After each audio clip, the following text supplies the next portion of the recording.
Right, good afternoon everybody, and can I welcome you all to this licensing committee. For people that don't know me, my name is Councillor David Fuller and I'm the chair of licensing. Would we all like to introduce ourselves before I declare any interests, please? I'm Councillor Claire UD for Charles Dickens Ward. Councillor George Fielding for Central Southsea. Gerald Van Jackson from Milton. Councillor Steve Pitt, Central Southsea Ward. Bruce Hall, General Manager of Ackle Cars. Vivian, Portsmouth Taxi Trade. Simon Potter, Service Manager, Adams Morey. Jane Didino, Local Democracy Officer. Nikki Humphreys, Licensing Manager. My name is Ben Attrell. I'm a solicitor employed by the Council. I'll be advising the committee whilst they make their determinations today. Thank you, members. So again, welcome to you all. The first thing on our agenda is number 1, which is apologies for absence. Jane, could you tell us if we had any apologies, please? We've had apologies from Councillors Sanders, Tompkins, Coles, Geminu and Ian Lyon. Oh, and Councillor Ashmore as well. Any more apologies, councillors? No? Okay, great. Number 2 on the agenda is declaration of members' interests. Members, any declarations of interest, please?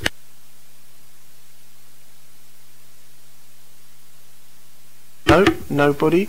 Welcome, councillors. That's okay, councillors. Would you just like to introduce yourself, and have you got any declarations of any interest, please? Councillor Leon Madden, no declarations. Councillor Jason Bazzackley, no interests.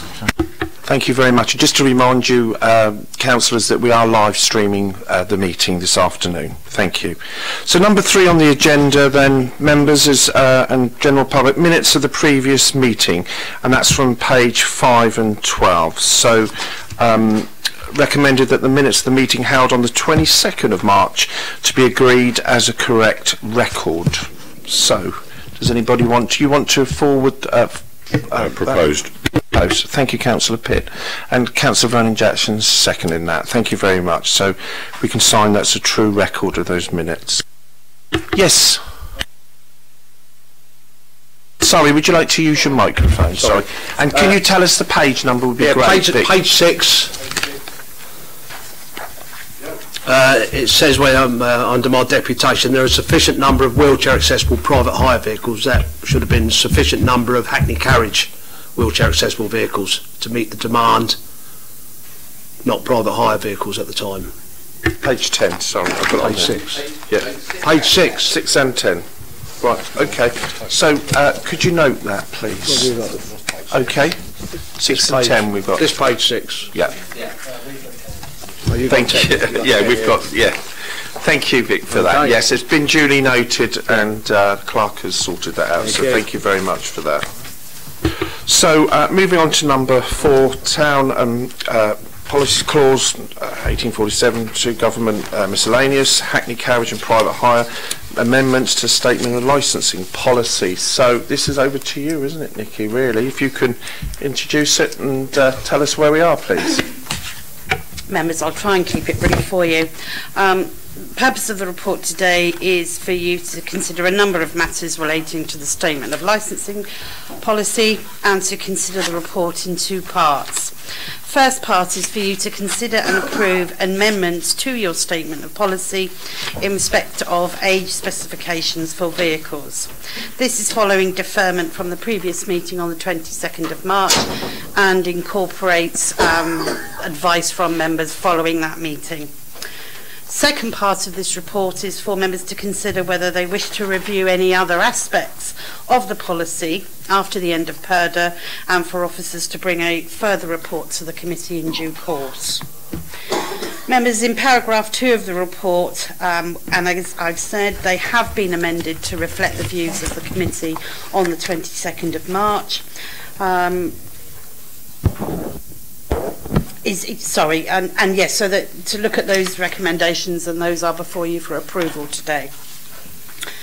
As a bit of background, and I know you're already aware of this, but just for the sake of members in the public area, The current statement of policy of the Council was approved by the Licensing Committee itself and the Council in February and March 2016 respectively. In addition to adoption of the policy, delegation was given by Council for this committee to maintain overall responsibility for its policy and make amendments, variations and any other substitutions or deletions as the committee thinks appropriate. Paragraph 3.3 of your report mentions that you considered these policy amendments in relation to age restrictions on the 22nd of March this year. Members required that this report was deferred until today in order for amendments to be made in respect of WAV vehicles or wheelchair accessible vehicles, MPVs and electric hybrid vehicles. Paragraph 3.4 of your report also refers to the matter of discretion in terms of suspension in certain circumstances. Members, to assist you in your deliberations today, Mr Simon Potter from Adams Morey Garage and Mr Les Mathewson, our Enforcement Officer for the Licensing Service, have attended to provide further information as regards current procedures that are used by the Licensing Authority and the garage services in relation to considering suspensions of vehicles and showing discretion. Examples of the type of test failures that are encountered at the vehicle inspections are available on page 23 onwards of your bundle as examples. Members, the report highlights that the primary objective of the vehicle licensing process is to ensure that vehicles are maintained to a high standard and the public have access to safe, clean, environmental friendly and comfortable vehicles. Members have indicated their support to extend the entry age requirements from 3 years to 4 years, and Appendix B at page 39 provides a summary of vehicle testing, and it is clear that there has been a significant decrease in failures for younger vehicles since your policy was introduced in 2016. Paragraphs 3.10 and 3.11 contains guidance from the Assistant Director of Transport, Environment and Business Support in relation to air quality issues. Members have indicated at the meeting on the 22nd of March that they would wish to see petrol diesel wheelchair accessible vehicles and MPVs to be licensed for 10 years as well as electric hybrid vehicles. There is a risk, members, that by increasing the age limit for petrol and diesel vehicles, this will reduce the incentive for proprietors to invest in cleaner, greener vehicles. Currently, only 4 Hackney carriage vehicles within the fleet are of hybrid type. There are only 33 hybrid private hire vehicles, and there is only 1 electric private hire vehicle currently licensed. On page 18 and 19 of your report, there is a summary of vehicle test failures provided for the years 2018 and 2014, and as a summary for the whole year. Turning to the second part of your policy document on this report is for members to consider whether there are any other policy areas that members would wish to review at a future meeting where a report is brought to members. In summary, members, I ask that the committee approve the recommendations as set out in paragraph 2, and obviously I'm available to answer any questions or the relevant officer to assist the committee. Thank you, Nick. And can I say from the report, it's a very well written report. Thank you for that, and thank you for all your time that you spent with that. Thank you. Okay, Councillor Vernon Jackson, you indicated you wanted to have a talk. Chairman, and I think we need to be conscious that this meeting follows on from the long discussion we had at the previous meeting. We weren't able to do some of the changes at that meeting that we'd wanted, so this meeting is here to be able to implement some of the things that we had wanted to do. And I think where we got to was, I think, a unanimous view that we wanted to look at lengthening the time that vehicles could be on the road to reflect the pressure on drivers being able to afford vehicles, particularly the more expensive vehicles, the multi-passenger vehicles and the electric ones and things like that. And I'm pleased to see the report going some way to that now. But I think we were talking about going a bit further than the report is going here. So at the last meeting, I suggested that for the ones that are more expensive, the multi-passenger vehicles and the electric hybrid and the wheelchair accessible ones, which are more expensive, we should have a period of time when they should be able to last up to 12 years, not 10. So I'm proposing an amendment to the recommendation in terms of recommendation 2.1a, little 2 or Roman 2, and then paragraph 4 to remove the 10 and replace the word with 12, which is what we talked about last time, as making it more economically viable. In paragraph little 3, I would propose removing the words until 8 years of age and just deleting that on the basis we were saying if vehicles can pass the test, why put an artificial age limit on at all? So I propose we remove that completely. So if people pass the test, they can have a vintage Rolls-Royce collecting people that may be 40 years old, but a wonderful vintage Rolls-Royce, and therefore that would allow. If we do that, then section little 6 by definition falls and would be removed. And then in section B, the first white bullet point was about a garage retest. I'm not sure that we should say it's just allowing people 2 days to get things sorted. I don't understand why there's need for any discretion for that. So I would add after that paragraph, which will always be granted. If we're going to say there's a discretion, why would anybody say no if it's safe? If it's a bit of problem on the bodywork, then they should be able. Then I think we need to send the message clearly out that we would always let people continue, and therefore there would be no discretion in that, and therefore people could continue to earn a living. So those are the amendments that I would propose, because I think they follow on from the debate that we had last time and reflect more accurately that debate than the recommendations that have been put to us on the paper. I may, of course, not get a seconder. I was just about to say that, Councillor. Does anybody want to second that, what Councillor Vernon-Jackson has just said? Councillor Pitt, and then a comment. Could we have just some more comments before we get that far, because I've got some things I'd like to add. Could we turn to Appendix A, which is page 23 of the report? The background starts with saying, generally speaking, one vehicle fails the vehicle inspection test each week and fails to re-attend Adams Morey within 10 working days. This vehicle is then suspended. I thought all vehicles were suspended if they failed the vehicle inspection test at any point. Nicky. Did you want to answer? Yes, I was just saying so. The 10 days is to have the works completed. If they haven't returned with it, they've been suspended, i.e. they've had their plate taken off, they've been told to go away and get the work done. They haven't come back with the work within 10 working days, so then the vehicle is suspended and they've got to rebook it for a further test at their own expense. Does that answer? No, that doesn't make sense. They are already suspended, aren't they?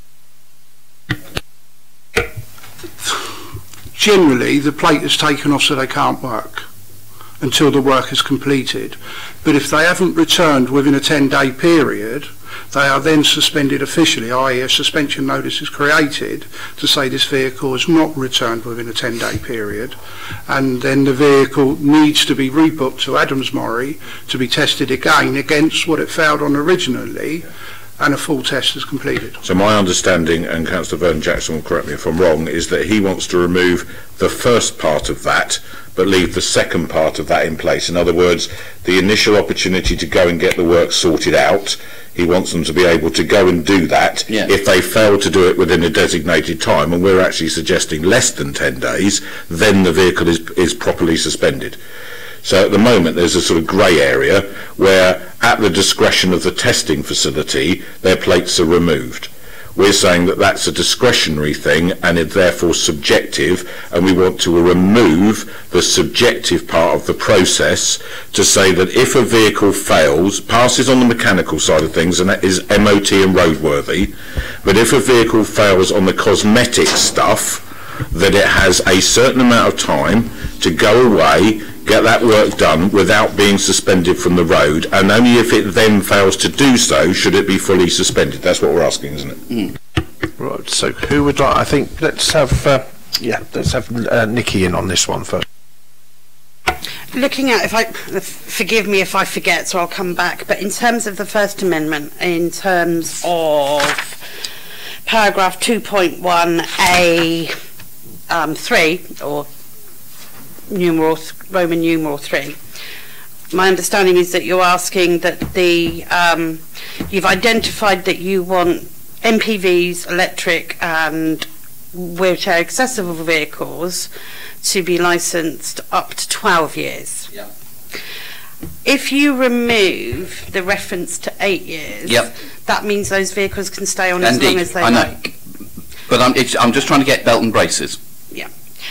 I would say to you, I'd refer you to the report where we give you the testing results that vehicles that carry on a licence will fail, and they're the standards of the current vehicle testing will decline immediately. But Nikki, if they fail the test, they're out. But if they pass the test, why would we stop them? Because after 8 years of age, there is a general decline in the wear and the maintenance of the vehicle and its overall visual appearance. If you were to say that those vehicles could remain on regardless, that will create a situation where we will see an overall decline. So a vehicle could fail a mechanical inspection once, twice, but go and get it repaired and it'll pass again. But that vehicle, in terms of its overall suitability to be licensed, will just basically eke on until it dies. It's very much like if you and I bought a vehicle, you can take it to an MOT station every year and you can spend as minimum amount of money to keep it on the road as you possibly can, but ultimately it's becoming old and tired, and it is a vehicle that is not of a suitable quality. But Nikki, in Havant, you can have any age vehicle, and I hear no moans about the quality of the vehicles in Havant that can be of any age, as long as they pass the test. In this world where Uber, etc. exists, we can't pretend that that Portsmouth is an island on its own, except physically, because taxis or private hires at least can come in and out of the city and operate, and therefore we're trying to pretend we're back in the 1950s, and it's the world has moved on. Nikki. With respect, I would say to you that I don't have access to any evidential basis for how many failures that Havant vehicles have mechanically. So I can't say to you that those vehicles have passed what sort of test or what sort of standard, because I don't have any knowledge of their policies. My recommended advice to you members is that you have standards, you have applied standards, and you should uphold those standards, and that you shouldn't feel that because neighbouring authorities don't have the level of professionalism, if you like, in the policy that they have, that shouldn't garner support for you to drop your standards. You should be proud that the city does provide that reassurance to members of the travelling public. Thank you, Nikki. I'd like to hear from yourself, sir, from Morris Morey, to talk about a little bit what you've heard and what's your feelings on this, please. I'd just like to mention about the fact of the 2 days grace. The pattern guidance was implemented back in 2016 at the request of this committee. So all the talk of draconian testing, Adams Morey standards, is not Adams Morey standards, it's a standard laid down by this committee. We work to your guidance. Like any new policy, when it's implemented, there's a bedding in period. During that bedding in period, we offered some demonstration tests to the trade and to the councillors to to highlight the differences between the MOT test, which is the minimum standard for vehicles allowed on the UK, and obviously the compliance test. A lot of trade did attend those, and we've had some discussions since then as well, and I think things have settled more. There are still some bones of contention at times. With discussions with your licensing officers, use the pattern as a guidance, especially when we're talking about cosmetic items. And we quite often will give people leeway. 2 weeks leeway is the normal time to get repairs actioned, which we then refer mostly to Les for him to contact the driver or the operator within those 2 weeks to confirm that those repairs have been done. I think this way of working negates the need to have this 2 days grace period given. I think Les can probably give you some examples of body damage, wear and tear on seats. I think there has to be some element of subjection given to the tester, because yes, with some small dents, I think, yeah, you can continue working, but sometimes if you see a seat ripped or badly stained, yes, it's only cosmetic, but do you really want that vehicle to continue working? And is it too much to ask? Other than spot checks, people do know when their vehicle is going in for their test. The pattern guidance is available to everybody. They do know the standard they're expected. Thank you. Councillor Fazakerley, please. You showed you wanted to join in. Yeah, it wasn't any questions on just what's been said. It was just to basically reinforce what Councillor Vernon Jackson has said. All the changes and recommendations that he's made, I'm happy to support. I appreciate, Nicky, your point about trying to defend the authority by keeping a standard of vehicles perhaps superior to those that are outside of the city. But I have to agree with what Councillor Vernon Jackson has said, that in effect, if something passes, if a vehicle passes, then it should be allowed to continue. We shouldn't leave it, in my opinion, we shouldn't stop a vehicle simply because it's reached a certain date. If the driver or the owner of the vehicle decides to take pride in keeping the vehicle up and running for whatever reason, maybe it's a particular type of vehicle, and maybe it's their private, their favourite car, whatever, if it passes then it should continue. So basically I'm happy to endorse what Councillor Vernon Jackson has said, if he hasn't had a second already, but I think it made common sense. Okay, Simon, you wanted to... Can I just make one other point? The test is obviously a snapshot. It is that vehicle at that time. So this vehicle may be 10, 12, 14 years of age. If you're constantly getting failures every year that the guy can obviously repair and make it to legal again, I think it has to be reviewed on a case-by-case basis, because if a vehicle turns up for test and is constantly having issues, it does lead you to believe that the maintenance on that vehicle is probably not as thorough as it should be, and there is a general deterioration over a period of time. Councillor Udy, please. Unfortunately, I disagree with Councillor Vernon Jackson's amendments here. As we talked about in the last meeting about our work that we've been working towards over climate change and air quality, I feel like cars are being made with better quality and better higher standards than they were before, and I feel no need to extend what the recommendations are to from 10 to 12 years, because it just puts added pressure on our streets, considering that if there were older cars, it's more likely for them to be diesel powered cars rather than being hybrid or electric. So I think, I'm sorry Councillor Vernon Jackson, but I get what you're saying over like the Rolls-Royce thing, like people being transported to weddings or whatever. It's not like I'm coming and saying we can't have cars like that anymore, but I don't know how we relax that in terms, because we can have cars like that anyway, but do they have to go through the standards of testing just to transport, if it was a wedding car, for instance, or was it like a specialist taxi firm that was picking people up because someone put on their phone, oh, I'd rather have a Rolls-Royce driving today, do you know? Thank you. Councillor Vernon Jackson wanted to say, and then I'm going to come over to Nicky. Okay, I think the reason for doing the 12 years for some of these vehicles is particularly because of the climate change stuff. If we've got a multi-passenger vehicle that's got 8 people in it, that's taking twice the load in one vehicle. So if we're encouraging people to have that, then it means that instead of having 2 vehicles on the road, you have one, but it's a little slightly bigger.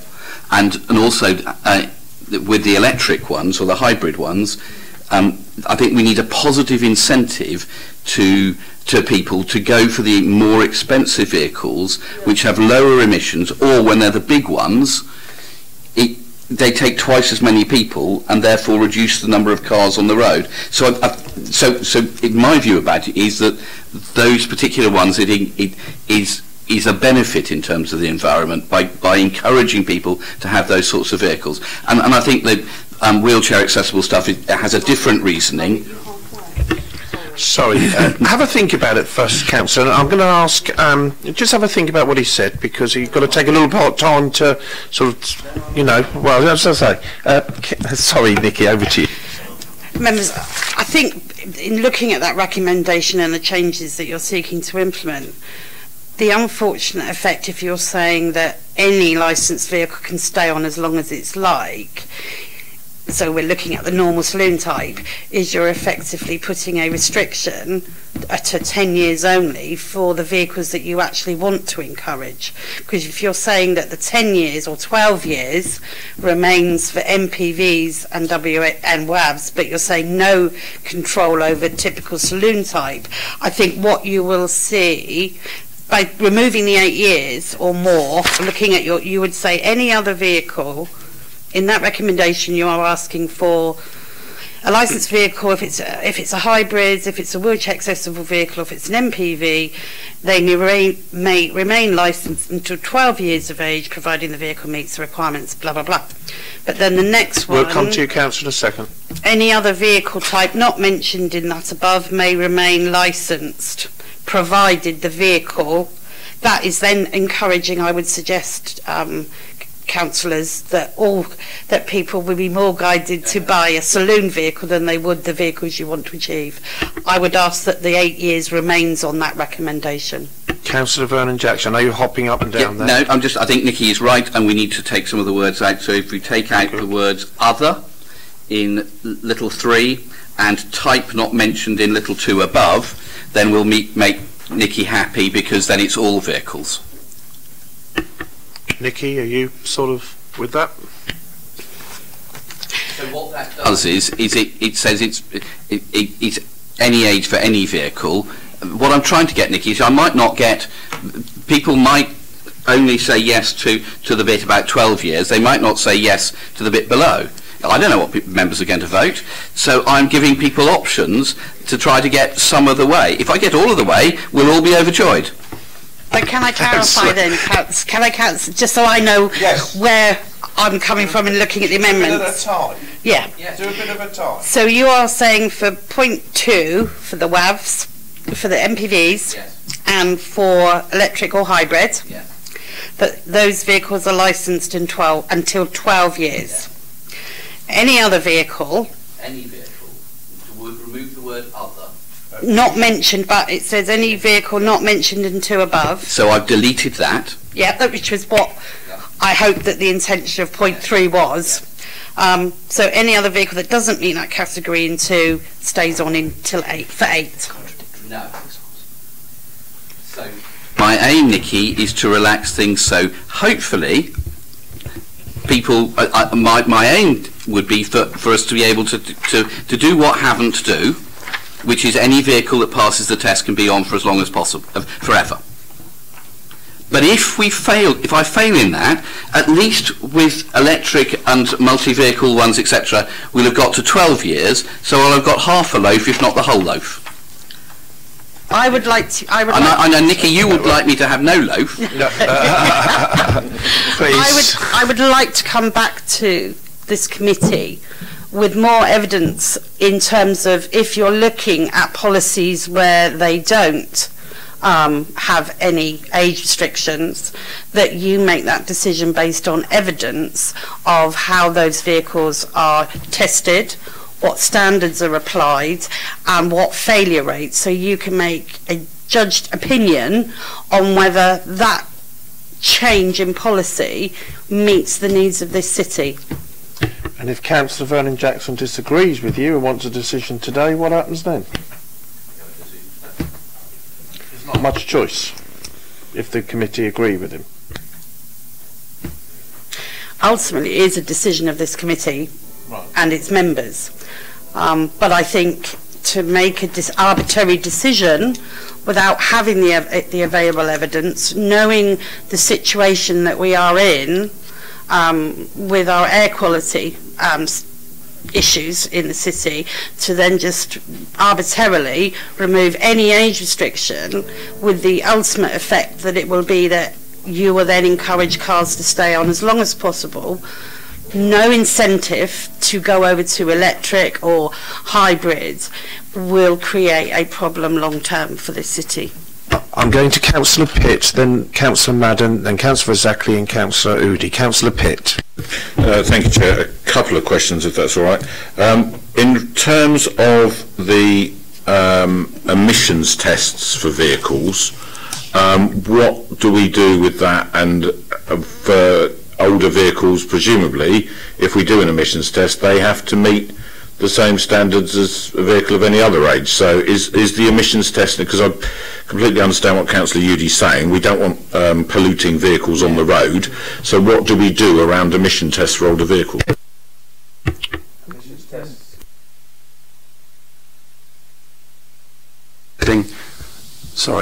Emissions tests currently for compliant testing have to reach the same standards as MOT testing, no different. So depending on the Euro standard or the age of the vehicle is the results that they have to achieve. Obviously Euro 5 and Euro 6 vehicles are much, much cleaner than older vehicles. Councillor Pitt, you had another question. Well, I've got a couple more because I'm trying to get us to somewhere that's actually helpful.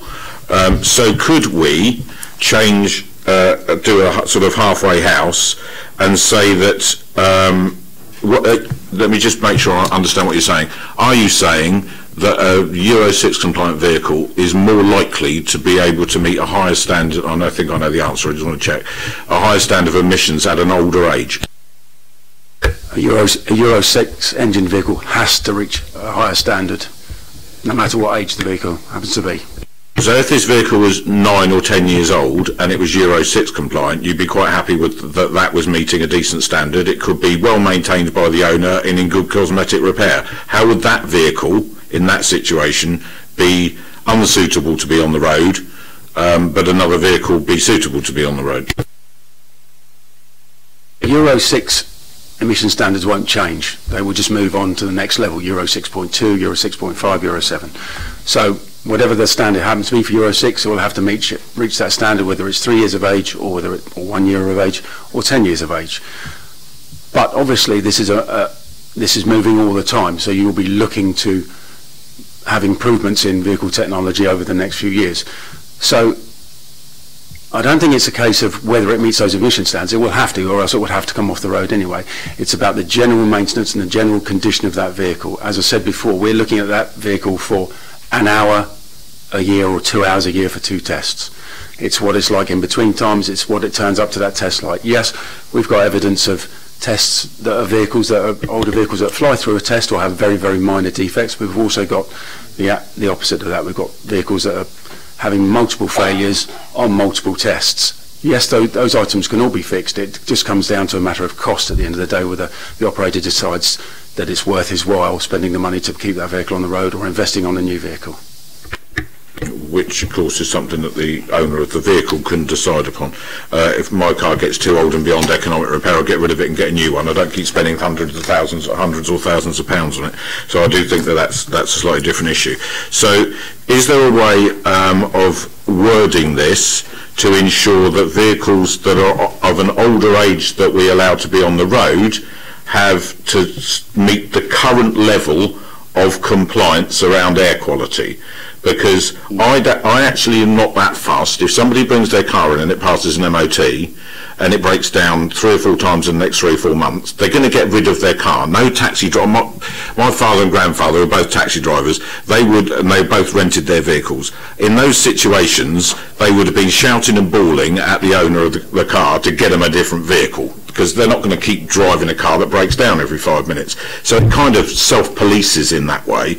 So if it passes a mechanical test and it's got an MOT, and we think it's in cosmetically good order, and it's meeting the current air quality test, in that situation I can see no reasonable reason why we would refuse it the right to be on the road. So is there a way of wording this that removes the age but maintains the quality? I'm getting nods from this side. Nikki, do you want to go before I go to Councillor Madden? Yes, I'm going to suggest that in recognition of that situation, that the recommendation that followed in terms of policy 6 on 2.16, there was this separate section which talked about the opportunity for vehicles such as you are describing that have been well maintained, that do meet the requirements of the patent standards and the bylaws and the vehicle conditions.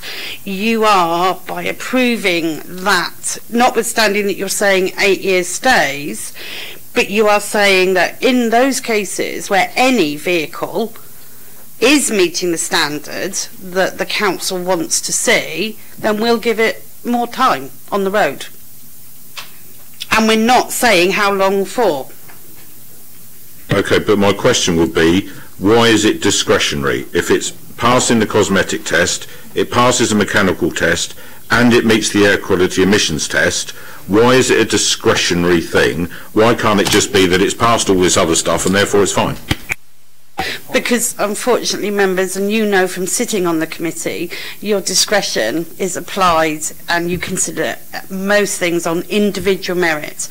I can't say one car is exactly the same as the other, and on that basis we can't have a one rule fits all, because a vehicle that say met emission standards, or just trying to think of another example, but then the upholstery or the way that it had been maintained was poor, and you'd seen that that vehicle had constantly failed and failed and failed, but to get an extra year they had put in additional work.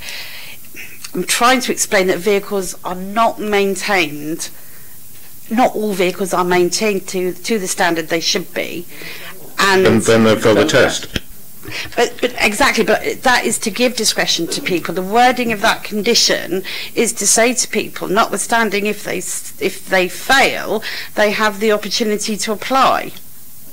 So, I don't understand why that's necessary. It just doesn't make any sense to me. No. You've talked about ripped seats, that's a fail, but they get the opportunity to put it right. We talked about mechanical failures, it has to pass an MOT. We're talking about emissions failures, it has to meet the emissions test. Why does an officer therefore need discretion? The committee has discretion, because if a member of the public makes a complaint about the standard of a driver's car, then that complaint will come to you and you would decide whether or not to refer it to the committee. But then officer discretion is an unnecessary, cumbersome task on the vehicle owner, because we've already said that it has to meet those 3 criteria, the same as a vehicle that's 2 years old, 3 years old or 4 years old. I'm going to ask Nikki to answer that one, Councillor, and then I'm going to go to Councillor Ahmad if I can, and then save anything else and we will come back to you. Nikki, can you answer Councillor Pitts? In particular cases where you have, for example, Hackney carriage vehicles are governed by bylaws, and those bylaws talk about in generalistic terms. So a vehicle shall be in safe, comfortable. I can find the bylaw if you want the exact wording, but it's very generalistic terminology. Somebody has to make a decision to say that doesn't meet the bylaw or that does meet the bylaw, and that has to be on an operational level at the discretion of an officer. It would be totally inappropriate for a licensing committee or a licensing subcommittee to sit and determine hundreds of applications for vehicles to determine whether that vehicle is safe or comfortable. I don't believe that's the role of a licensing committee. That is the role of your officers to perform that function on your behalf. And we're not able to consider under fixed rules, because circumstances will always be different, in the same way that people are always different. There are always differing examples. Okay, can I go over to Councillor Madden now and then come back to you, Councillor Pitt, if that's okay, because I didn't want it to just be, you know, for you two. I just wanted other people involved. Councillor Madden. Thank you very much. We are going to hear from the trade at some stage, are we? Yes, of course, Councillor, okay, yes. Yeah, because the format from other meetings have been is that people make their deputations and then we sort of respond to them, but we will hear from them. Of course, you know me, I like to make sure everybody has a good say, Councillor. Indeed you do. I think one thing that I think is we're going round in circles again, because we had a lot of this debate at the last meeting 3 weeks back, and it is frustrating in a way to then come to a meeting to find out that we're going over the same old grind. There are some different recommendations which I accept. I think the main thing that concerned me at the last meeting and concerns me now, of course, is air quality. And that's what we're talking about, whether older vehicles and emissions and all the rest of it has been mentioned. There is a report in here, 3.9 talks about the Ministerial Directive on Air Quality. I think we all know about nitrogen dioxide. I mean, I don't think it's a surprise to any of us, I mean, how damaging that is. But I'm a bit disappointed at 3.10 with the Assistant Director of Transport and all that sort of thing. Tells us about this again and tells us which vehicles are cleaner than others, but actually doesn't give me any more information. I think I would also have liked to have seen something from the Director of Public Health in relation to this, which we haven't seen. Now, I presume then we have a recommendation here which is a C, for officers to be charging back with a further report as needs be, out with PERDA, of course, which and we're still meeting in PERDA anyway, fantastically.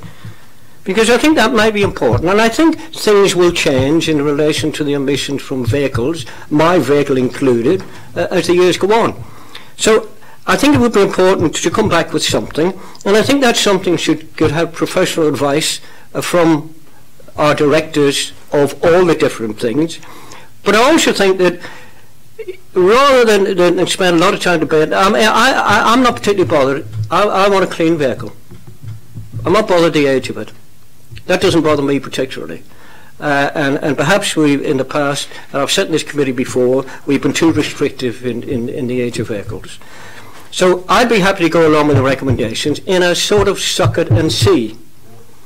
See what happens, get the information back. We do know, I mean, the evidence is there that older vehicles do produce more toxic emissions than anyone. That's there, but something may well happen sometime when there's a way of dealing with that. So I think 12 years, 20 years, 40 years, I'm not particularly bothered in that sense. So I think we could go along with that, but I think maybe in sometime in the future, and I think we've had to bear down a bit, to go back and see whether we may well have made the wrong decision. There will also, around in relation to air quality, I mean, and the vehicles themselves. I don't use taxis that much, but when I do, I've had no complaints about them at all, I have to say. But then I don't look for complaints, I just want to get from A to B as quickly as possible, I suppose, as we all do. I would say, accept the proposals that Gerald Ronald Jackson put forward, work with them, see, because otherwise we'll be taught, we learn, and I think Councillor Pitt was probably alluding to it, we're then down to specific ages, rather, you know, I mean, should it be 15 years, should it be 5 years? Rather than I just whatever his recommendations are, I don't know, Gerald, I think you took out the 12-year bit, and we're just talking about vehicles being roadworthy, no matter what their age. So I would go along with that at this stage, but I think it's got to be kept under review, and I think we actually, you know, particularly the problems we know about air pollution in Portsmouth itself need to be dealt with from all angles, not just to do with the taxi trade, but from all angles, bus routes and using cycles and all that sort of thing. But I do think. I don't know if you. I think Jason has seconded. I was going to say, I think Jason, Councillor Vasackley was going to second it. I'm going to check later on. And that's my view. But you know, I'm concerned about quality, as everybody is, I suspect, and I think that's something that we'll be dealing with over the years. But I would go along with the recommendations. Thank you. Thank you for bringing us back to... The amended recommendations. Thank you for bringing us back to normality, Councillor, I must say. You'll do a great job. Councillor Vazacali, first of all. I will be coming over. I'm Councillor Vazacali, then I'm going over to Councillor Udi and then a couple, and then I'm going to come over to the deputations. Councillor Vazacali first. Well, unless there's any other kind of startling revelations that come forward out of the people that are still to speak, I'm still where I am before and happy to support Councillor Vernon Jackson's amendments. Again, I just think this issue about age of vehicles, okay, but as already said, they have to pass a test. If they pass the test, then they should be allowed to continue. That's my belief. And the issue of air quality, of course air quality is important, but in a way this almost makes the taxi trade pay for the faults of others. You're looking at what small percentage of vehicles that we have within the fleet that are likely to continue past 10 years, 12 years or whatever. I would probably guess not a huge amount of them. But if they're passing, then they're passing. And when there's so many other pressures on us for air quality, in effect to penalise the taxi trade I think is unfair. There are other areas where we could make much more in the way of improvements rather than be concerned about a few vehicles that are likely to go over a certain age span. So I think in a way it's a red herring. That's not dismissing the issue of air quality, but I really think that any proposed concerns about this in the number of vehicles that is likely to be affected I think is relatively small, and it's not going to suddenly melt Portsmouth down in a cloud of fog or smog, what you want to call it. So to summary, although I missed the first meeting unfortunately, this one, having what I've heard from the first meeting and seeing this, recommendations with the proposals that have been given for changes, I'm happy to support, and as I say, unless anyone brings anything else out, I can't see myself changing my position. Thank you. Thank you very much, Councillor Vazacali. I'm going to go over to Councillor Udi, and then I'm going to come to our solicitor to us, and then I'm going to come to the deputations, if I may. Councillor Udi, please. Thank you, Chair. So I'm going to maybe ask a question of Adams Morey. So is the Euro 5/6 kind of like the top emissions for petrol/diesel cars? Because unfortunately, even though I know quite a lot about cars and I've failed my test 3 times, I don't have a car. So I'm trying to just have layman's terms on air quality emissions that come out of cars, because I feel like I can dig further into Councillor Vernon Jackson's recommendations. An amendment a bit more. The latest legislation is Euro 6, came in 2015, I believe. Yeah. There were some changes to the MOT test in May of last year. So there is a default limit on diesel engines of Euro 6 of what they can produce, but also there is a chassis plate on the vehicle, and if the chassis plate has a lower level of emission standard than the blanket standard, then the vehicle now has to reach that lower limit that's on the plate, the manufacturer's plate. But yes, Euro 6 is the latest standard. Okay, so this would lead me, and I'm happy to be flamed for this or whatever, if we went forward to Councillor Vernon Jackson's recommendations, so little 2, so up to 12 years. I think if we have any electric vehicle can go up to 12 years, but multi-passenger vehicles and wheelchair accessible, whether if they're petrol or diesel, they can definitely go to 10 years. But if they wanted to go to 12 years, they have to meet better air quality standards on the Euro 6, because they might not be that great. Am I thinking on the right lines here? I'm not a scientist, but I think if you wanted to increase the age, then I think we need to make serious provisions over air quality. And if it wants to run to 12 years, it can, from 10 years to 12 years, but it needs to meet better air quality standards in that place. Would you like to answer that specific question? The problem you've got is you'll never get an older vehicle to reach the new standard. The older vehicles will only reach the standard they were produced to. So Euro 6 from 2015 on is of that standard. So before that, asking to keep a vehicle on that's 10 years of age and asking it to reach the new standard, it won't happen. So when was the Euro 5? Euro 6 was 2016, 2015 I think. I haven't got the information to hand. I'll try and find it. I've got it somewhere in my notes. Okay, so we're not getting anywhere at all with what I just said, but I think we should. I'm in two minds. I think we can have electric vehicles up to 12 years, But I just don't think we should have multi-passengers or vehicles. I think any vehicles that's petrol or diesel run now shouldn't have their time increased at all, but I think electric vehicles can safely over air quality concerns. We're not going to... Thank you, Councillor. We will sort it out today. I'm determined to sort it out today, trust me. But before I hand over to anyone else, I just want Ben to come in, so please, members, have a listen to Ben. Thank you, Chair. I just wanted to address you, really. If I can be heard. I just wanted to point out to you, Chair.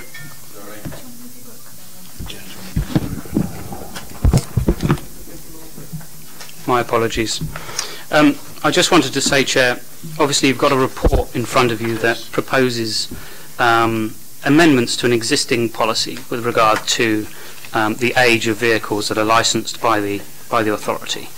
One of the proposals, and there are several sort of floating about currently in discussion, is that policy be scrapped in its entirety. So what I'm suggesting is that you probably need to think carefully as chair as to when an amendment to a recommendation crosses over that sort of ephemeral line of becoming a new agenda item. And I would suggest that perhaps you just ought to at least consider, and I'm not giving legal advice as such, but you ought to consider whether it would be better dealt with as a matter to come back to the committee at a later date. I understand that, Ben, fully, do you but understand yeah, that? I totally understand where you're coming from, but then there is the argument that Nikki said that it's down to members to decide. So can you just talk? Is Nikki wrong or right? No. It would of course still be members to decide, but it would be at a date when Nikki's in a far better position to be able to respond to that proposition and with the full evidence and the weight of evidence, and I would suggest a far better decision being made by the committee. But it's a matter for you, of course, Chair. Thank you very much. Councillor Vernon Jackson, we're going to go to deputies. The only reason we're here today, Ben, is that we wanted to do this 3 weeks ago. You said we weren't allowed to do it, and you needed another report. If you're now saying we're not allowed to do it again and you want to do another report, I'm sorry, but I will revolt.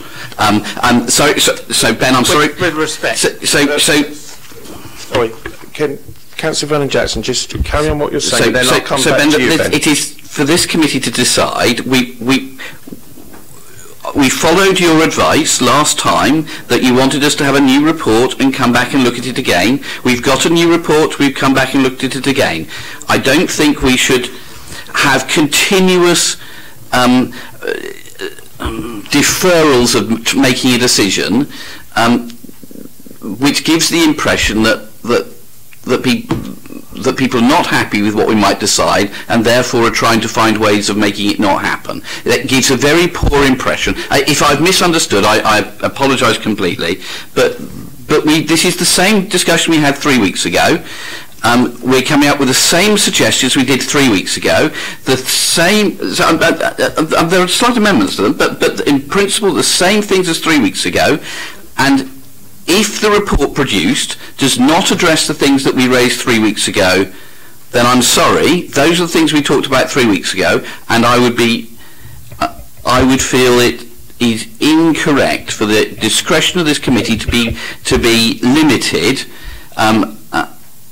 We're meant to be here as a licensing committee to set licensing policy, and if we're not allowed to set licensing policy, why are we here? But it'd be very useful to hear from the trade. Thank you. Yes, it will do, Councillor. I'm just going to come to Ben, and then I'm going to go to Councillor Leo Madden, and then I'm coming straight to you without fail. Ben. Thank you, Chair. Very clearly, this is a matter for the committee to determine. Yeah. I've never said anything different. I'm just yes. Making the point that the discussion that was had 3 weeks ago, yes. The proposal that's now being tabled, i.e. the complete scrapping of an age limit whatsoever, was not mentioned. Okay, so thank you very much, Ben. Councillor, was it Leo Madden that was, and then I'm going to go to Viv then, please. Sorry, as I said earlier on, there is a provision in here to allow Nikki to come back, which is recommendation C. It doesn't give a time limit now. She can come back. She can. No, I wouldn't, because I think it needs to be given a time. If we agree this afternoon to bed down and then see what happens, and then come back with professional evidence is what I think Nicky wants to do, because there's nothing here from the Director of Public Health. So I think it's there anyway. But I also think the point is, I realise what Ben's saying, but George's absolutely right. We had this at the last meeting, when it was clear that we could have a meeting in Purda to make decisions as a committee. We're now in Purda trying to do that, and I think we should get on with it. But I do think, lessons to be learned from this, Nicky will pick up, obviously, if the recommendations go through today. These are not the recommendations I expected, I have to say. So I was slightly a bit aghast myself, because I think people made it quite clear, particularly the leader of the Deputy Leader of Council, what they would like to see, and I thought that was agreed by the committee at the last meeting. So some of that has been addressed today, but I think if it's agreed, there is provision. Well, Nicky, of course, is the manager, can come back at any stage saying, you've made the decision, these are the consequences thereof. So I think recommendation C covers that, Chair. Thank you again. Thank you, Councillor. So we've got, sorry, Nicky again, very quickly. I did promise Viv, and I don't, very quickly. Because I'm at the limit of what discussions I can put forward to you as licensing manager. But I do just want to clarify that leaving the meeting 3 weeks ago, this report was driven by those recommendations coming out, as I understood them, in terms of age limits. Had it have been clearer that the committee wished to completely do away with age restrictions for licensed vehicles, then I wouldn't have wasted the committee's time today by writing methods and providing figures of failures. I would have provided the evidence that the committee would have needed to see in comparative terms to other authorities that don't have age restrictions. So that is why you have a report that was my understanding of the recommendations that came out of that meeting. And yes, obviously I would like for you to make any change in policy to make that on an informed basis, and that I can provide you with the empirical evidence or reference or benchmarking that you as a committee need to justify such a radical change in policy. Thank you, Nicky. So just for committee members to think of, when I've listened to the deputations, Councillor Stagg is putting her hand up there. Welcome, Councillor Stagg. And if the committee feel that they'd like to hear from Councillor Stagg, let me know after the deputations. I'll put that to the committee after deputations. Viv, would you like to do your deputation, please? Thank you very much. Thank you. Vehicles to go on at 4 years old, I think we're all happy with that. It ticks all the right boxes for air quality. As we know from September 15, everything is Euro 6 compliant, everyone's happy. Some very supportive comments from the 4 gentlemen councillors. Temporary cars 2 years old, I think we're all pretty happy with that, going from 1 year to 2 year. The tests, 0 to 4 years old, 1 test, yeah, we're happy with that. Over 5 years, you're saying 2 tests. Maybe you should think about an MOT and a full test, but that's up for you, gents, to decide, amend or reject. Perhaps the committee can give some directives to Adams Moray for non-safety issues, internal lights, intercom where fitted, etc. Sometimes not easy to get these repaired in a short time frame. Might suggest a couple of weeks. There's no safety involved in this. Appendix A, page 23, you picked out the really bad ones, just the bad failures. Nicky quite rightfully has picked these out. And if these vehicles are in such a bad conditions, the licence should be suspended with immediate effect, and the proprietor should be warned accordingly that this is not acceptable. However, late on Friday the 29th of March, car's gone up for a test, and I think Les knows which one I'm talking about. It got a fail for a puncture. Failed. There drives, have the weekend at home, don't go to work. 2 days off the road, 2.5 days off the road, okay, for a puncture. Now Simon, correct me if I'm wrong, Simon, but a puncture on an MOT is an advise, am I correct? You're correct, but as part of the compliance test it is a failure. It's a safety related item. Okay, can the committee amend or advise the Adams Moray to make a puncture as an advisory item like an MOT? Just something for you guys to think about, please. Please also remember that with delivery we have over all the ports of licensed vehicles, they're a target for people to throw bricks, bottles, eggs at, etc., right? Sometimes this is done to provoke a reaction, get the driver to stop. They can surround the vehicle, damage the car, intimidate the driver, kick it some more, and even assault the driver. Please be more lenient with minor scuffs, scrapes. Remember, we're a taxi private hire service, not a limousine service. Yet Pompey Council seem to want a limousine condition vehicle. Remember, people get in with high heel shoes, mainly women, but they do damage to your car, damage to the carpets, right? Nikki, after I've finished my ramblings, perhaps you could let the committee know how many complaints you get in a year about the cosmetic condition internally and externally of the vehicles. Bear in mind, you have ballpark figure, 1,200 licensed vehicles in Pompey. If you say each vehicle, double man, single man, whatever, they average 120 jobs per week. Times 1,200 vehicles, times 52 weeks, 7.5 million jobs a year. I'll say it again, 7.5 million. How many complaints do Pompey Licensing Department get about the cosmetic condition of the vehicle? Very few, I would think. We're competing on a playing field that is an uphill slope for Pompey licensed vehicles. There are nearly 1,000 licensed private hire cars, that's apart from Havant, Fareham, Gosport and Chichester. Many of these live in Pompey, work in Pompey, draw their benefits from Pompey Council, but choose to licence elsewhere. The testing facilities for Havant is an MOT. The testing facilities for Fareham and Gosport is an MOT and an engineer's report. At the previous meeting on the 22nd of March, item 6, the committee is keen to see fewer vehicles registered elsewhere working in our city.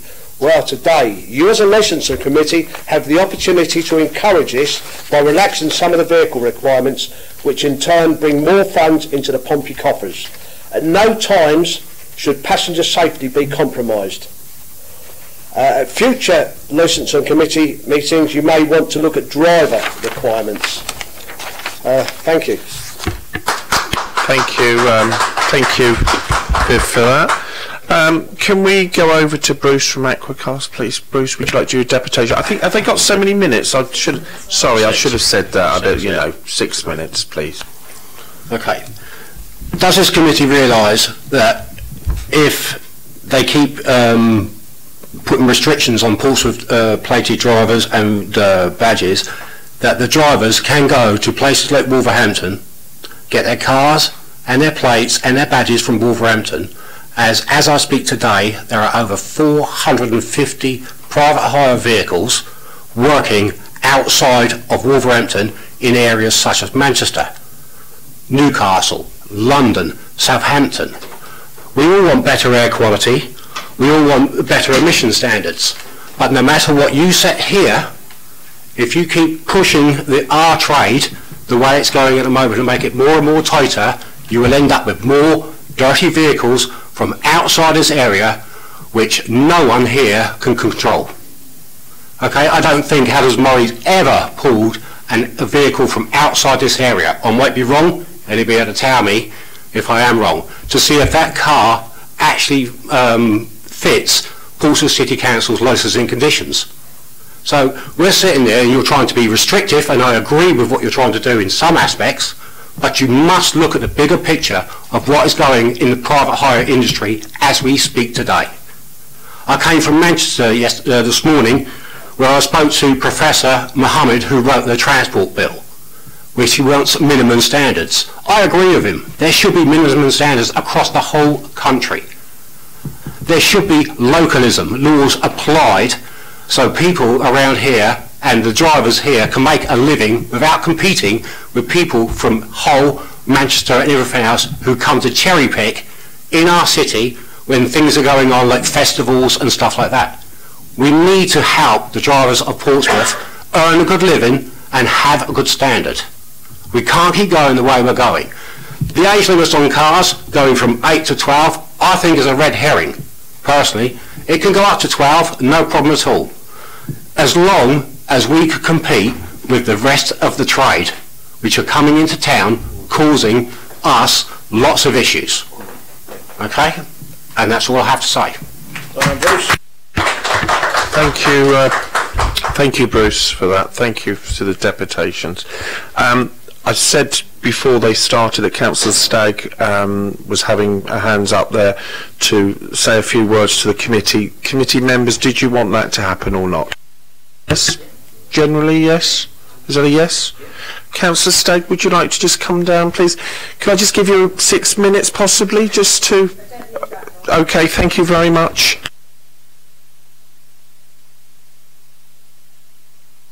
Thank you, Councillor Stagg. Thank you. I'm on the air quality group that's working in Portsmouth City Council, and I just want to correct a few things that have been said. In some ways I agree with what Gerald has said, and in other ways I don't. As far as the age of cars are concerned, as far as air quality is concerned, it's the emissions, it's not the state of the car. By all means, put restrictions on the quality of the vehicle and the mechanics, etc. But it's the emissions.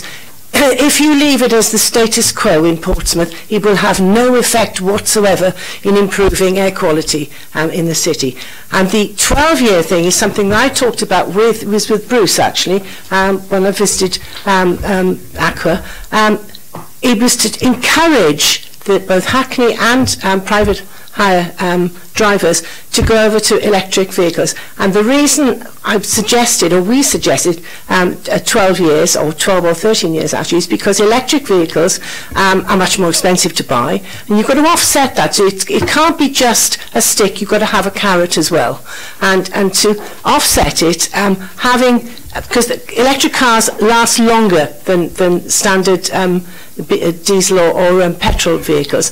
Looking at the electric Hackney we had on display in Civic Guildhall Square a couple of weeks ago, the underneath was all aluminium, no rusting. The body was a composite, so much less problem with maintenance. So extending it to 12 years, provided emissions, and they're going to be much lower emissions. Emissions is the real thing as far as this is concerned. But I also agree what Bruce is saying, and we've talked about it before, and I've talked about it with Nikki, of having a standard right across the area. If you even start with just Gosport, Fareham, Havant and Portsmouth having the same standards together, then you will know that everybody is safe in the vehicles. So I would not say that all cars, petrol and diesel, should go past 8 years. It depends on their emissions and other things, obviously, of course. But if the emissions are bad, then I think they should not be allowed to carry on. But it's trying to encourage people to go over to using electric vehicles, not just the taxi firms, it's private owners as well, is the important thing as far as air quality is concerned. Thank you. Thank you very much, Councillor Stagg, for your input there. Thank you very much. Councillor... Well, I was going to move that we vote on Gerald's proposal. Before I was going to do that, I was just going to go around for any more sort of final things and thoughts first of all. Then I was going to go for the proposal. Is that okay with you, Councillor? Thank you. Councillor, yes, Vernon Jackson, and then Councillor Pitt, and then yourself, Councillor Udy. So just once, I think we've been round this, so we all know where we are. But I think it's useful to listen to people's advice, and I wondered if we are going to go for lengthening the time vehicles can be on, maybe we need to have, for vehicles that are plus 8 years, that they go for more frequent testing.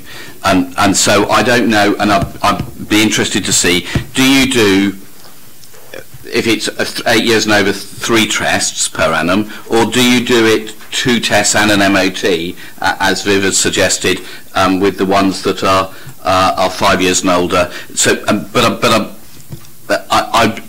I don't know which is better, but I think listening to the advice, and it's important that if we are going to go for longer, then having an additional test for 8 years and over, I think would be helpful. Nikki? Yes, that would. Yes, there would be, I think, a requirement if you're having cars over 10 years old on the road. I don't consider that you can look at an MOT as well as a full mechanical test, because you have conditions on vehicle licences, you have bylaws on vehicle licences which go beyond an MOT. So I don't think the MOT would help you, but I certainly think that there needs to be, over 8 years, a more comprehensive, rigorous testing. I don't know whether the committee, rather than sit down and talk about the mechanics of doing an inspection, that you look at some delegation to officers to look at what that level of test needs to be in consultation with Adams Morey. It can go on the MIS for the committee if they want to review that, or leave it and delegate that we will come up with a suitable testing regime for vehicles after 8 years of age. My garage has told me I should get rid of my diesel because the MOTs will get rid of it for me very soon, because they'll change the rules. Simon just wanted to quickly say something. Quickly, Simon or not? Can I come? So all I was going to do, basically, just to back what Nicky says, I don't think you should have a two-tier testing system. I think you should maintain a... Councillor Pitt, Councillor Rudy, and then Councillor Zekley. Okay. My concern is that we might do something that has unintended consequences, and I just want to drill down on the air quality issue with the emissions testing. At the moment, Euro 6 is the standard. Is that right, Simon? Euro 6 is the latest standard, as Viv said, introduced in September 2015. Vehicles registered from September 2015. Okay. And when was the previous update before Euro 6? 2011, January 2011. Okay. So in reality, in order to keep our taxi fleet compliant with standards, if a car is on the road and it's fitted Euro 6, it's deemed to have passed the test as long as it's meeting the Euro 6 compliance. But if, say, Euro 7 came in 2 years' time, it's still only required to meet Euro 6 standards. That's right, isn't it? Correct. Whatever Euro standard your vehicle is, it just has to reach whatever the specification is for that standard. Okay, so there is a problem with keeping older vehicles on the road, because it would mean the fleet had a danger on air quality terms only. Forget all the rest. I think the rest of it's nonsense. But on air quality terms only, if 8 years down the road, and if we said that Euro 6 compliance was the standard, and Euro 7's come in, for example, all of our fleet could be continuing past 8 years still complying with Euro 6, even though there was then a higher standard set. Is that right? Yeah. Correct. I can't have that. That I can't support. That in terms of the air quality, the state of the vehicle, the cosmetics and everything else is one thing, but now I'm completely clear on the emissions side of it. I don't think we can be I don't think any councillor on this committee, I could be wrong, wants us to end up with a situation where all of our vehicles would not be compliant with the latest emission standards, because things are going to evolve over time. But I do think there's one way of changing things to help at the moment, and that is that we are looking at an air quality zone, and my understanding is within that diesels registered pre-2015 would be penalised in particular by that legislation, and that therefore the 4-year change has covered that with Euro 6. Us changing to 4 years has enabled everything that we've got on the road now, or coming on the road now, to be Euro 6 compliant. So my suggestion would be that if we're looking at electric vehicles and hybrids, and we're serious about getting drivers to switch over to those, then there should be no restricted upper limit at all on electric or hybrid vehicles, because they are not going to have the emissions issues. They will only ever have mechanical or presentation issues, and therefore why on earth we put an upper limit on the age of them? So I think we should completely remove the upper age limit on electric vehicles. I think we do want to encourage drivers to have wheelchair accessible vehicles, but they do tend to be more expensive. The diesels anyway will need to be Euro 6 compliant if they're coming on at 4 years old or more, but I don't think we should be extending that. And with the MPVs, I think the same. So my suggestion would be only because of the air quality situation that we change 8 years to 9 on the basis that all of the presentation of evidence that we have talks about vehicles that are 6 to 9 years of age and 9 years and over. There's no mention of 8 years anywhere in any of the information presented in this report.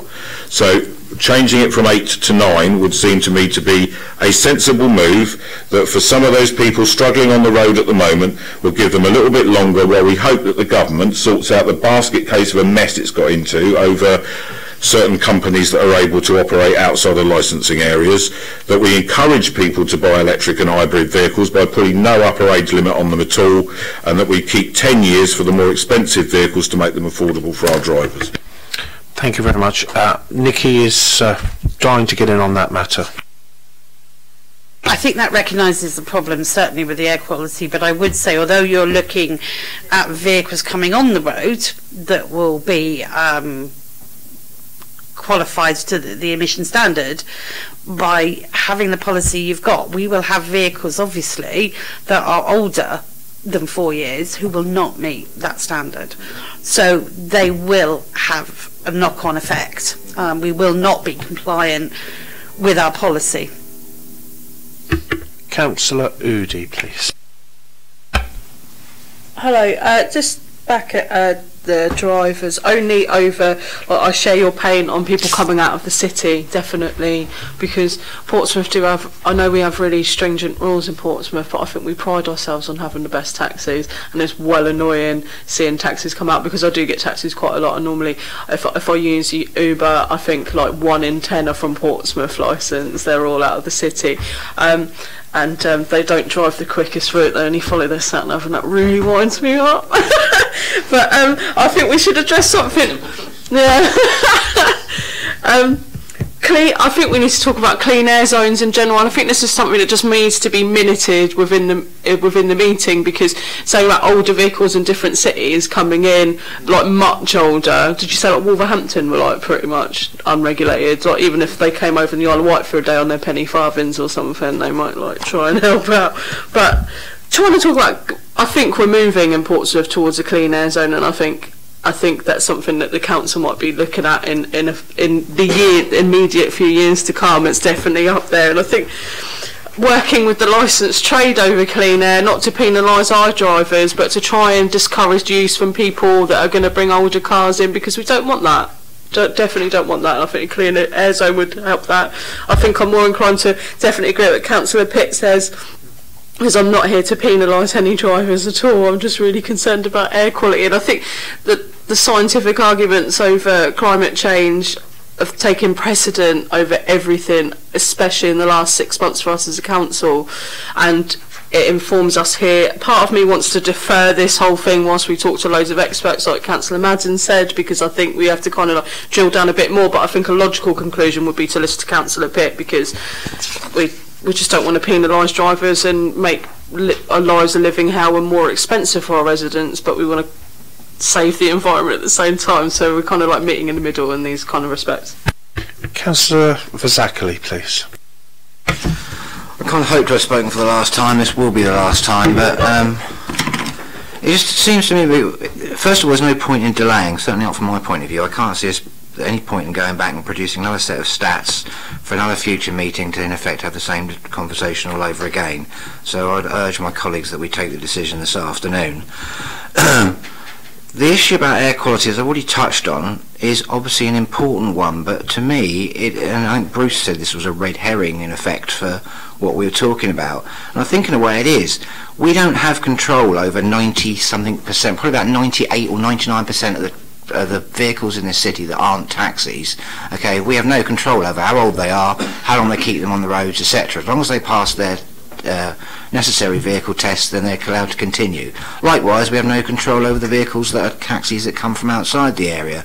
because, as already been highlighted by the trade, that appears to be a growing issue. I don't have any stats to it, but it appears to be an issue and a concern because of what's going on in the city here. So those are things that we can't control. We're talking about a number of vehicles within this city where the drivers, if they are given the opportunity, may decide to keep their vehicles on the road past 8, 10, 12, I've forgotten how many years we've talked about now. But in effect, how many of them are actually going to do that? How many are going to pay out to keep repairing their vehicles? There are probably some, this will give some scope and some flexibility, as we've mentioned already, for particular vehicles, but I don't think the very small number that I imagine, against any imagination, that are going to fall into this category are going to sink the city in regards to air quality. There are far more things that the city can do and is trying to do in regards to improving air quality than focusing on a small amount of taxi drivers. So I'd say to you colleagues, forget that one. A good point as well raised by Viv there was this issue about the highlighting of one vehicle failing because it had a punctured tyre, and in fact that kept the driver off the road for 2 days, even though in effect you can repair a puncture in a couple of minutes. It's useful to see the information, having looked at this, what Adams Morey do in regards to tests. And one thing I'd like to see is for this to come back to a future committee, not to discuss again, because we've not actually discussed it per se, but to actually we can go through some of these things, because it seems to me, I understand what you're saying, so you work for them obviously, but if we're classing it as a fail, and in effect, in regards to an MOT, it's not a fail, I'd like to know a bit more about that, and also some of the other tests that they focus on within this. So I'd ask, Chair, I appreciate this will be after your term of tenure as Chair, because you'll be Lord Mayor at that point. However, we need this to come back again, so we have the opportunity as members of this committee to actually focus on this and go through and raise some of the things that have come up, because I think it'd be pretty ridiculous that we fail a vehicle simply because it's got a flat tyre. So that's one good thing that I'm glad you highlighted there. So I'd say, colleagues, take the decision to stay, make the vote. I don't want any time span at all, in effect. As long as a vehicle can pass, then basically it should be allowed to continue. And I'm sorry I lost track, as I said earlier, of how many years people keep changing it to, 8, 9, 10, 12, whatever. Easy way to do it is simply take any years out whatsoever, and just ensure a vehicle, as long as it passed, that it can continue. And if that's not already been proposed, and I've forgotten what's been proposed, I'm happy to propose it now. Thank you very much. Thank you. Simon, you wanted just to come in, and then I'm going to start drawing everything in after you. So. Just a very quick point, just to your point about what things are done on the test and what might be seem to be ridiculous. I just have to refer you to the fact that this is the pattern guidance that was introduced in 2016 by this committee. That's the testing guidance that we use. We do give leeway on that guidance. Over the last 3 years since that's been implemented, working with the licensing officers, because there are some things in that guidance, 4 stone chips on a bonnet that go down to the bare metal. If we were to fail vehicles on that, there wouldn't be a vehicle on the road. So we do give some leeway. We give some leeway on damage, both internally and externally. And these are referred to the licensing officers to review, and people are given a reasonable amount of time to get certain items fixed. But I have to just reiterate, it's the pattern guidance that was introduced by this committee. Councillor Zaki, Councillor Vernon Jackson was in first, so if I could... All I was going to do is suggest is when we come to voting, is it sensible just to go through each paragraph one at a time and see if people are happy with it or want to amend it, and then Well, I'm move all going the way to through. seek legal advice first of all, Councillor, before I go down that road. So, Councillor Zaki, sorry. It's Fazakali. Okay. I think I've known you about 12 years. Sorry, I'm getting tired, sorry. Okay. Yeah, you don't need to defend yourself, sir. It was simply me raising a point. I wasn't here in 2016. That was during my wilderness years. So I didn't actually get to vote on that then, but it's interesting to know this came in during that time period. That's probably why I didn't recognise it. But I think it's just important to us, whilst it's recent, only 3 years old now, obviously there are people in this room, and there'll be people perhaps on the committee when it changes in May that won't have been there either. So those that are on licensing, having heard what we've heard today, I thought from my point of view it'd be useful to see this, to raise some questions, and possibly to change it again. If we set this as policy, and if we set this, and obviously we've the right to change it if there are things that are, as described there, seemingly ridiculous. But that's just my point. You don't need to defend yourself, but thank you for the clarification. Thank you, Councillor Fazakerley. There we are. Okay. Ben, we need to see what our options are, please, because I think we're going round in circles, so I need some clear... Just make a point. I don't want to be go on about it, but the fact is that in normal procedure, somebody puts an amendment in. We have one from Councillor Vernon Jackson. We don't have any other ones. There's nothing been formally moved by anybody. So I'd like to know, although Gerald suggested we go through them one by one, I'd like to know, in fact, what amendments are in. Exactly what I was saying, Councillor. Well, there's only one amendment at the minute. Is that correct? They're saying two.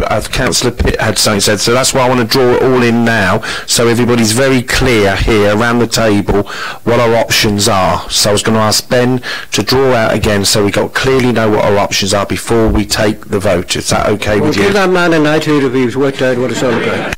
I think with the best will in the world, Chair, I'm not going to be able to do that. The proposals that have been put have been somewhat shifting in the sands as discussion's gone on. The difficulty that I've got is that the proposal that Councillor Vernon Jackson put forward was a contradictory one insofar as it initially suggested an amendment to 12 years limit for some vehicles, but then later proposed a complete lifting of the age limit in its entirety, and then thirdly the entire falling away of item 6. So perhaps we can, Councillor Vernon Jackson, you can just clarify what your proposal please, is now, and we'll see if we can get a seconder. That's the best thing, isn't it? I think so. Yes. And then we'll Councillor Vernon Jackson. Okay, the report is written in an inconvenient order. In that, what I'm trying to achieve is with a 21A little 3, which is to say that as long as people pass the test, they can have vehicles of any age. But that might fall, and I don't know how the committee is going to vote. And therefore, my fallback position is on the paragraph before, but it is written in an inconvenient order. And therefore I have to be able to put something in. If it falls, I don't want to be left with nothing, and we go back to Nicky's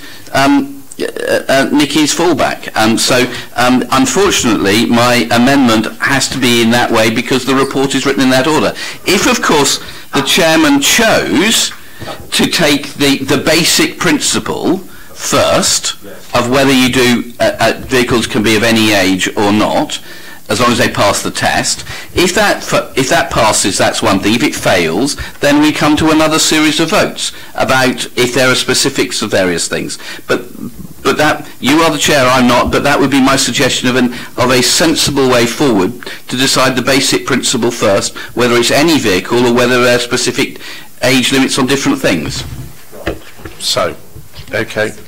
I think he thinks you're back in the chamber down there. I've got all this to come yet. Sorry, Ben. Yes. Well, you never know. I'm having it put to me, Chair, that perhaps you also... can you speak clearly? Perhaps you also might want to consider the proposal put by Councillor Pitt, which is that there is no age limit for electric or hybrid vehicles at 9 years or for all other vehicles. Councillor Pitt. That's not what I said. I said no upper limit. Could you switch, sorry, Councillor Pitt, before Councillor Vernon Jackson, could you speak to Michael so we got clearly from Councillor Pitt what he's saying? I said no upper age limit on electric and hybrid vehicles. I said leave it at 10 years for the MPVs and the WAVs. And I said change 8 years to 9 years to allow a bit of leeway for the trade while we sort this thing out.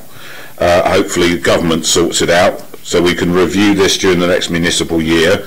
But as part of that, I'd like to add in what Councillor Fazakerley said, which is a review of the vehicle standards inspection policy to make sure that it makes sense and we don't end up with daft things like the one that Viv just raised, where we end up with taxis being taken off the road for a puncture that can be fixed in 5 minutes and somebody loses an entire weekend's income. It's just crazy. So I'd like to pose that amendment, but request that in addition to it, we ask for a review along the lines that Jason's articulated. Then perhaps, Chair, you might want to put that proposed amendment to the committee first. Does that? No. Go with Councillor Vernon Jackson's first, haven't I? Sorry, I've got to do it properly. He's with the first one. Chair, sorry. I am getting lost to this. I have no idea whether Councillor... Help me out, please, I have no idea whether Councillor Pitts put one amendment in or two amendments in. One of me says he would like, I think, and then the other one, but I would like what Jason proposed. Well, Jason just suggested something, didn't propose anything. So, could we be clear what we're doing? Right. Please. Please, yes, that would help. So shall I go over to Councillor Pitt again, so we're all very clear? Yes. Once and for all. I am proposing that there is no upper age limit for electric and hybrid vehicles. So in 2 bullet point 2, no upper limit is inserted. So it will need rejigging as a point. That we leave it at 10 years for the WAVs and for the MPVs, because they're more expensive vehicles, and it just shows a bit more tolerance of the implications for the drivers on the cost. I'm also proposing that, since all of the evidence that's presented today is based on vehicles up to 9 years of age, that 9 years is more appropriate than 8, and therefore that enables a bit of leeway for the drivers in the current situation, where we hope that government takes some action to stop the current clearly inequitable situation we have with with Uber, etc. So those are the proposals, but what I also said was, could it be noted there's a recommendation for the new licensing committee to reconsider the vehicle standards inspections to make sure that we don't end up disqualifying people being on the road for daft reasons. My personal preference is that in all situations not MOT related, people are given a number of working days to get those things sorted and represent. Councillor Vernon-Jackson, you can withdraw what you were talking about before. I can, I know. Will you? You won't? No, of course not. No, okay. I'm sorry. That's fine. We're following the entire logic of what we've done in the previous committee. So in the same way that Steve, and I don't know if Steve's amendment is seconded. I'm just about to ask. But George is seconded. That's fine. So that's now an official amendment. That's good. So what I would like to do is, it seems the basic first principle.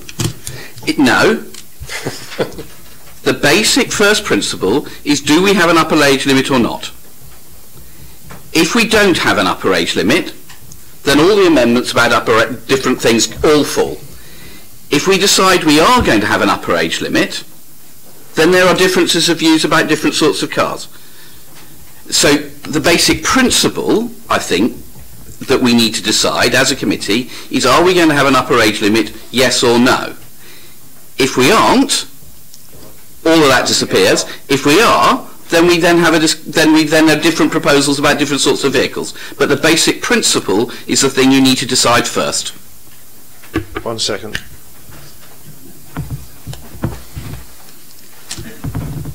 So the official view, Ben, if you want to do the writing, is in item 2A, Roman 3, delete the words in line 1, other, type not mentioned in little 2 above, and then in line 2, until 8 years of age.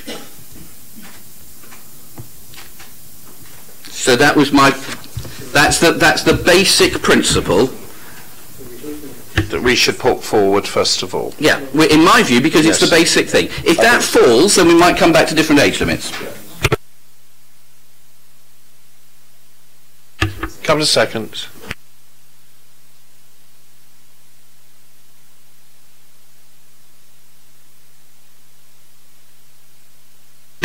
Can we just clarify that we've got that we understand this correctly? Yeah. So, little 3, yeah. Line 1, delete the word other. Do you see line 1?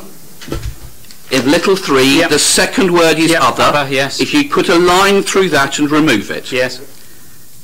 Word 4 is type. Yeah. Remove. Yeah.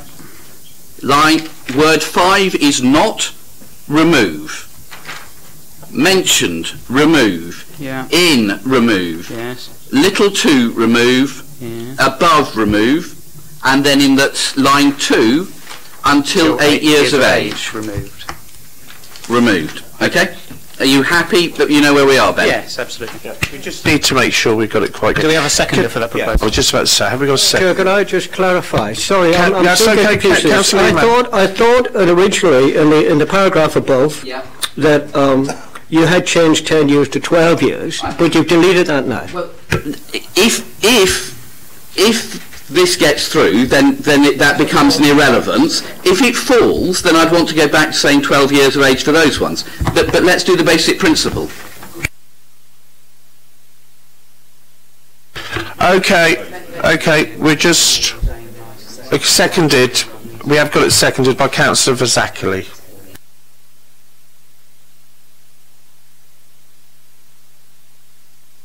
So this is the first thing that members need to vote on. Can I just remind the audience, people, please, to be a little bit quieter, just so that we can get this. We're nearly finished. Thank you. First, hold on. Second. Okay, so I think, can I take it as read that all the members understand that what the amendment is that's been proposed? Yes. Seconded by Councillor Vasakali. Sorry, could you, just for the sake of everybody listening, could you actually tell us what it is? Yes, so it amends, it amends Roman numeral 3. Sorry, 1 second. Can I remind people in the audience, please? Please, I'm trying to finish as quick as I can. Thank you. Sorry, Ben, can you start again? The effect of it is that it amends small Roman numeral 3 to read, any vehicle may remain licensed provided the vehicle meets with the requirements of the PATN guidance as approved by the Council and is supported by an evidenced service history in line with the manufacturer's guidelines. So that was proposed by... No, we've got... So I'm sorry, Chair, but I can't sit here and just do something that's completely ridiculous. Unless that amendment also proposes to remove item 2, then it makes absolutely zero sense. Well, it will have to necessarily make amendments... Yeah, see if the principle goes. And that was seconded by Councillor Vasakali, wasn't it? So, members, all in favour of that, can you please show? 3. Have I got a vote? Yeah, yes. Okay, I'll go for it. 4. All those against?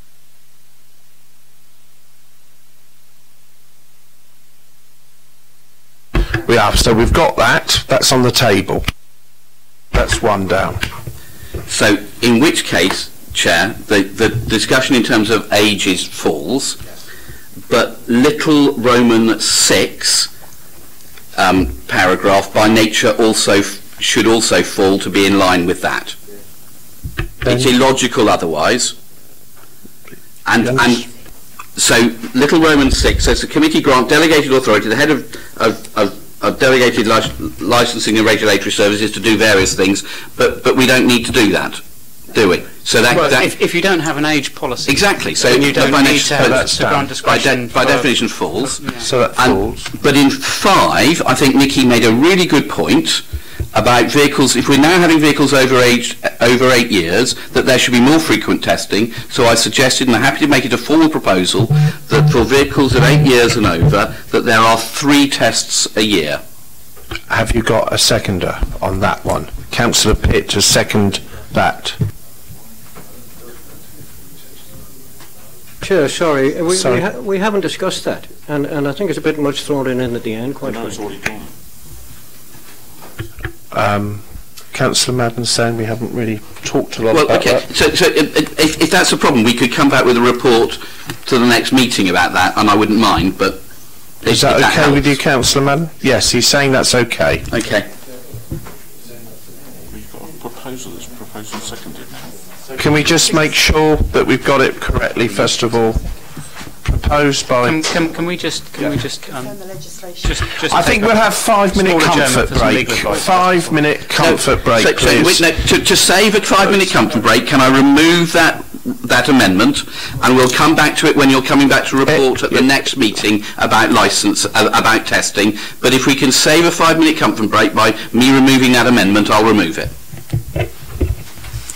The difficulty is, Councillor, if you remove that amendment in terms of the testing, you're leaving the situation that vehicles over 5, you are limiting it to 2-year tests. But only for one meeting. Only for one meeting. You'll come back to the next meeting with a report about testing. So that... Okay. That makes things move smoother. Sit down, ladies and gentlemen. We're still going, sorry. Surprising what that does, isn't it? It makes some... I should have done that ages ago. Right, so you're going to put that on the table then? That's got to be proposed. So can you formally propose it then and find a second of what you're saying so we all know what we're doing? I'm proposing no amendment, so I need no proposer or seconder. Okay, that's it then. That one's gone. I think we need some kind of proposal about the amendment of the remaining. Hold on a second. So I think colleagues, we were discussing item 5. I think we've already agreed that item 6 already has gone. What about B? Is that We're correct, looking at Ben? B. We're looking at B. No, so item 6, little 6, Ben. Yeah. I thought we had agreed, but Councillor Pitt is uncertain, that by passing the previous amendment, item 6 by nature falls and is gone. Is that correct? Yes. Yes, I think that's correct, because the committee has determined to effectively do away with the upper age limit. So can you also confirm that's the same for Roman numeral 2? Yes. Yes. Yes, is that okay, Councillor Pitt? Right. I think it's just a matter of considering what items they want to come back. So just to clarify. What about this one? What's that? The Nearly there, hold on. Discretion bit now. Yeah. We're just on one little bit, I think. That's a separate issue to the vehicle life. That's about inspections. Do you accept? There's been no proposals put on it, have they? Yeah. Okay, 1 second. Then members, on item B, which regards the discretion in relation to testing, there have been no proposals in relation to that part of the report at this stage. Councillor Pitt. So I did say, as not part of the what I proposed, but I did say, in addition to what I proposed, could we have a report to the next licensing committee to review the processes that occur around not the MOT element of the pattern test, but the cosmetic element of the pattern test, to make sure that we are removing some of the things that Viv and Bruce and the trade are concerned about that currently cause failure. Because I think at the moment it seems to be somebody presented a very long list of stuff in 2016 and everybody's ticked off a list without actually thinking of the consequences, that somebody could get a flat tyre on the way to the test and therefore lose an entire weekend of wages as a result of it. And I think an awful lot of what has frustrated me here today is the fact that it's the lack of common sense and pragmatism that generally exists. And whilst I didn't support the initial amendment from Councillor Vernon Jackson, I understand the motivation behind it, and that is because I think we need a root and branch review of the whole flipping thing. Thank you very much. Thank you. Thank you, Nikki. Can I say that's fine? I think all we need is the agreement of the committee to do that. We don't need an amendment. No, I was just going to say. So has committee agreed with that? Have everybody agreed? Yeah, that seems unanimous. Nikki. Could I just confirm, just so as I'm clear for future reports for you, that review is to consist of the current reliance upon the pattern guidance, and also to touch on that recommendation that arose from the 22nd of March to incorporate both areas. Thank you. But Chairman and Nikki, I think I'd ask the trade the bits that they think don't work, and see if we can address the issues that they bring up that they think it doesn't work in the current stuff. We may not agree with them, but if we don't hear what their view is, then whatever debate we have may be limited. More than happy to speak to the trade once we've had that opportunity to look at areas of the pattern guidance and what areas we can use more discretion on. Certainly we'll liaise with the trade on that. I got to ask C for the committee. My last little thing is C on here, which is as the committee agree. Is that correct? Yes. Yes, there's been an awful lot discussed about what the committee would like to see come back to the committee. So, do you want to just add something to it very quickly? I would. I need to clarify something about the vehicle testing. The Miscellaneous Provisions Act 1976 is quite clear that any vehicle that's presented 3 times in a 12-month period will be suspended. So we're not. So we can't do three times. We're saying 3 times. I withdrew, so that's not on the table. It's not. My initial proposal for 3 times, I withdrew, so it's not part of the amendment. It hasn't passed. It's not part of this.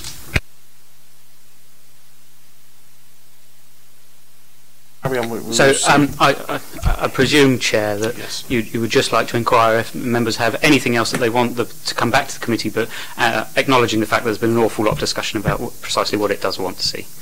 You said that very well, Ben. Anybody? No? That's fine then. Okay, that's it then. Yep. Should we just forget? No, that's right. No, forget that. Councillor Leah, madam? Yeah, I would just think, just to be on the safe side, we put all the propositions now as amended. As a substantive. Yeah. So all those in favour of, as amendment, please show. Okay, that's 2, 4, 5. All those against? Abstaining.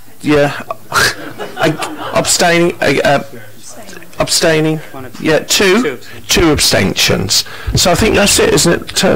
That's it. Yeah. So, so I just, I think that's all the business discussed today. I'm slightly concerned that there are 6 members of the Conservative group on this committee, none of whom are here. Do you think they got the notification? Yeah, because when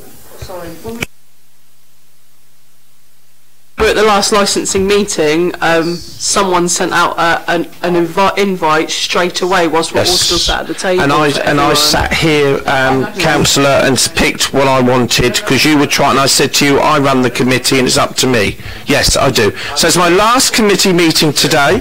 Yes, in the interest of fairness, I was at that last meeting, and Councillor Peter Harris did say that he was unavailable for this date, and we should note that. Thank you very much. So, councillors, can I say thank you very much for all coming today. It's my last full meeting with you all. Thank you for everything, and I hope that we've sort of moved things along for you all, and we're trying our best. So there we are. Thank you. Thank you, Chair. I did attempt on the last occasion to give the committee's thanks for your service as Chair, and I'm able to fully do that today.